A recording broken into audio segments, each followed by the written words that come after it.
So one of the groups I work a lot with are teenagers. I work in schools, consulting, I work individually as a therapist with teenagers, and I teach a lot of folks how to share mindfulness with teenagers. And I think like little kids, we got to make it fun and we got to make it relevant for them. But we can also find different ways to integrate it into things that they already care about, things that they already enjoy and love, like listening to music. Right? Listen to the song and notice what emotions it evokes. Or pick a favorite song and maybe just pick one of the instruments in that song. Can you just, for that whole 4 or 5 minutes, just listen to the piano? If your mind wanders off, just bring it back to the piano.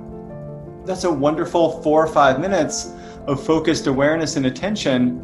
And it's a lot more fun than saying to a teenager, focus on your breath for 5 minutes, right? So there are these simple ways that we can help teenagers integrate mindfulness into maybe what they're already doing. And mindfulness can just bring a little bit more awareness and presence and really enjoyment to it.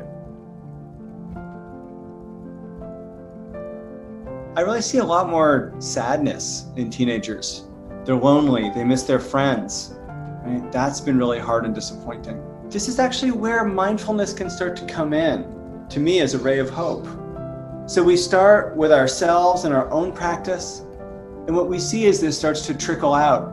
And what's wonderful about the conference is it'll be connecting so many folks from around Singapore, around the region, around the world, to really start to build more of a community at a time that we're all feeling so isolated, and really learn how we can start to practice together for our own mental health, our own resilience through this challenging time.